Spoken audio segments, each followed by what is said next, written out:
Viewers, இன்றைக்கி நம்மக்கிட்ட Ritz metre வந்து ப்ராப்ளத்துக்காக 2 வண்டி வந்தது.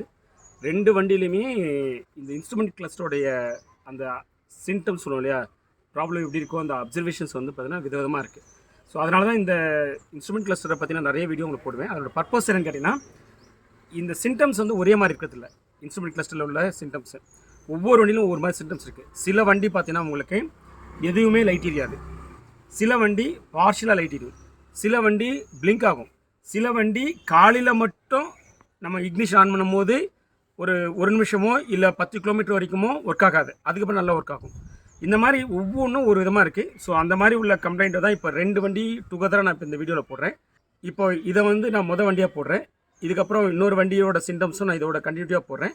ரெண்டுமே பார்த்தீங்கன்னா ப்ராப்ளம் சேம் தான், இன்ஸ்ட்ருமெண்ட் கிளாஸ் தான் ஃபால்ட்டு. ஆனால் இதில் உள்ள அப்சர்வேஷன் டிஃப்ரெண்ட்டாக இருக்கும். இன்னும் சொல்லலாம், இதுக்கு அடுத்து வர வண்டியில் பார்த்தீங்கன்னா உங்களுக்கு செக்கிங் லைட் வேறு எரிஞ்சுது. இப்போ இதில் செக்கிங் லைட் எரியல, ஆனால் அதில் செக்கிங் லைட் எரிஞ்சது. ஆனால் இன்ஸ்ட்ருமெண்ட் கிளஸ்டர் ப்ராப்ளத்தை சால்வ் பண்ணதுக்கப்புறம் செக்கிங் லைட்டும் ரிசால்வ் பண்ணியாச்சு. இக்னிஷன் ஆன் பண்ணுவோம். ஒரே ஒரு வார்னிங் இண்டிகேஷன் மட்டும் தான் வருது. செக்கிங் லைட் வரல, தென் வந்து ஆயில் சிம்பிள் வரல, பேட்ரி சிம்பிள் வரல உங்களுக்கு, தென் ஸ்டேரிங் வார்னிங் இண்டிகேஷன்ஸ் அது வரல, தென் எவ்வளோ கிலோமீட்டர் ஓடி இருக்கு, என்ன டைமு, சரிங்களா, எவ்வளோ ஃபியூவல் லெவலு, அதெல்லாம் வரவே இல்லை. இப்போ நான் வண்டியை ஸ்டார்ட் பண்ணுறேன். வண்டியை ஸ்டார்ட் பண்ணிட்டேன். வண்டி ஓடிட்டு தான் இருக்குது. இங்கே பாருங்கள், டேக்கோமீட்டரில் ஆர்பிஎம்மே காட்டல. சரிங்களா. ஸோ இப்போ இதை நான் ரெடி பண்ணிவிட்டேன். இப்போ நான் போட்டு பார்க்குறேன் இந்த ப்ராப்ளம் சால்வ் ஆகிடுச்சா இல்லையான்னு. இதை கம்ப்ளீட்டாக ஃபிக்ஸ் பண்ணுறதுக்கு முன்னாடி இதை நான் வந்து டெஸ்ட் பெஞ்சில் செக் பண்ணிட்டு தான் கொண்டு வரேன். ஆனால் டெஸ்ட் பெஞ்சில் நம்மளால் வந்து ஒரு 90-95% அக்யூரசி தான் நம்மளால் கன்சிடர் பண்ண முடியும். 100% அக்யூரசிக்கு நம்ம வந்து வெஹிக்கிள் கண்டிஷன் தான் பார்க்க முடியும். இப்போ நம்ம பார்த்துக்கலாம்.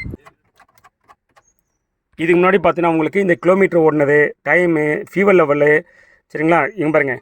இப்போ இந்த வார்னிங் இண்டிகேஷன்ஸ்லாம் இதெல்லாம் முன்னாடி எதுவுமே இல்லாமல் இருந்துச்சு. இப்போ எல்லாமே வந்துடுது. சரிங்களா.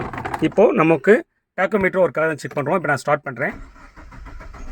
ஸ்டார்ட் பண்ணிட்டேன். இங்கே பாருங்கள், டேக்கோமீட்டரும் ஒர்க் ஆகுது. சரிங்களா. வண்டியில் என்ன வார்னிங் இண்டிகேஷனுமோ அதான் இருக்குது. இப்போ இருக்கிற வார்னிங் இண்டிகேஷன் கரெக்டு தான். ஓகே. இப்போ இது வந்து பக்கிள் போடாதனால பிளிங்க் ஆகுது.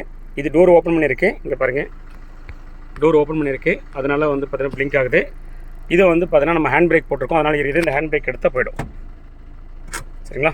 ஸோ இந்த வண்டியோட ப்ராப்ளம் கம்ப்ளீட்டாக சால்வ் பண்ணியாச்சு. இப்போ நான் இதை பர்மனெண்ட்டாக ஃபிக்ஸ் பண்ணிடுறேன். வியூவர்ஸ், இன்னும் நம்ம சேனல் நீங்கள் சப்ஸ்கிரைப் பண்ணாமல் please subscribe and then bell button எடுத்து, ஸோ தட் நான் போகிற வீடியோ உங்களுக்கு அப்டேட் வரும்.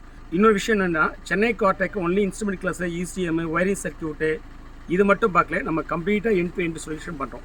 அது டர்போவாக இருக்கலாம், இல்லை இன்ஜின் ப்ராப்ளமாக இருக்கலாம், இல்லை சஸ்பென்ஷனாக இருக்கலாம், இல்லை கிளச்சாக இருக்கலாம், வண்டியில் எந்த ப்ராப்ளம் இருந்தாலும் நம்ம ரெடி பண்ணி தரோம். ஸோ எதுவாக இருந்தாலும் எங்களுக்கு கால் பண்ணுங்கள். கால் பண்ணிட்டு என்ன ப்ராப்ளம் எக்ஸ்பிளைன் பண்ணுங்கள். நாங்கள் அதை பேஸ் பண்ணி உங்களுக்கு எப்போ வரும்னு சொன்னால் அதுக்கேற்ற மாதிரி வந்துட்டு ப்ராப்ளம் சால்வ் பண்ணிட்டு போயிருங்க. ஓகேவா. Thank you miss. இது மாதி ரிட்ஸு. இதில் கஸ்டமரோட கம்ப்ளைண்ட் கேட்டிங்கன்னா, இன்ஸ்ட்ருமெண்ட் கிளஸ்டரே ஒர்க் ஆக மாட்டேது அப்படிங்கிறாங்க. இப்போ நம்ம இதை ஆன் பண்ணுவோம். ஆன் பண்ணிவிட்டு எந்த இன்ஃபர்மேஷனும் இல்லை, அதாவது இங்கே இருக்கும் எவ்வளோ கிலோமீட்டர் ஓடி இருக்குது அப்படிங்கிற இன்ஃபர்மேஷனாக இருக்கும், டேட்டு டைம்லாம் இருக்கும். இது எதுவுமே இல்லை. செக்கிங் லைட் எரியுது, ஸ்டேரிங் சிம்பிள் லைட் எரியுது, தென் இந்த பிரேக் சிம்பிள் இருக்குது, மற்ற எந்த லைட்டும் எரியல.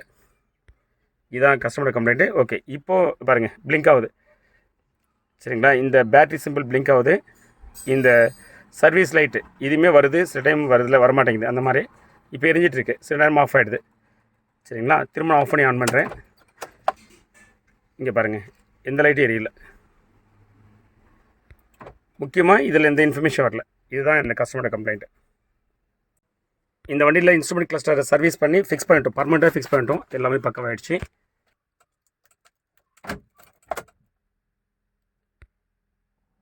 இப்போ இக்னிஷன் ஆன் பண்ணிட்டோம். எல்லா இன்ஃபர்மேஷன்ஸ் இருக்குது பாருங்கள், கிலோமீட்டர்ஸ் இருக்குது, டைம் இருக்குது, ஃபியூவல் லெவல் இருக்குது. ஸோ எல்லா வார்னிங் இண்டிகேஷன்ஸும் பக்காவாக எரியுது. இப்போ வண்டியை ஸ்டார்ட் பண்ணுறேன். ஸ்டார்ட் பண்ணிவிட்டேன். எல்லா லைட்டுமே போயிடுச்சு. ஈவன் செக்கிங் லைட்டுமே இப்போ போயிடுச்சு. முன்னாடி செக்கிங் லைட் இருந்தால் இப்போ அந்த ப்ராப்ளமும் சால்வ் ஆகிடுச்சு. ஓகே. ஸோ ஸ்பீடோமீட்டர் ஒர்க் ஆகுது. இது வந்து நான் இன்னும் பக்கிள் போடல, வண்டி ஐலிங்கில் தான் இருக்குது, வண்டி ஓடல, அதனால் பக்கிள் போடுறதுனால அது தெரியுது. இது வந்து பார்த்தீங்கன்னா ஹேண்ட் பிரேக்கு, அதனால் எரியுது. இப்போ ஹேண்ட் பிரேக் ரிலீஸ் பண்ணிடுறோம், அது போயிடும். சரிங்களா. ஸோ வண்டியோட ப்ராப்ளம் கம்ப்ளீட்டாக சால்வ் ஆகிடுச்சு. தேங்க்யூ.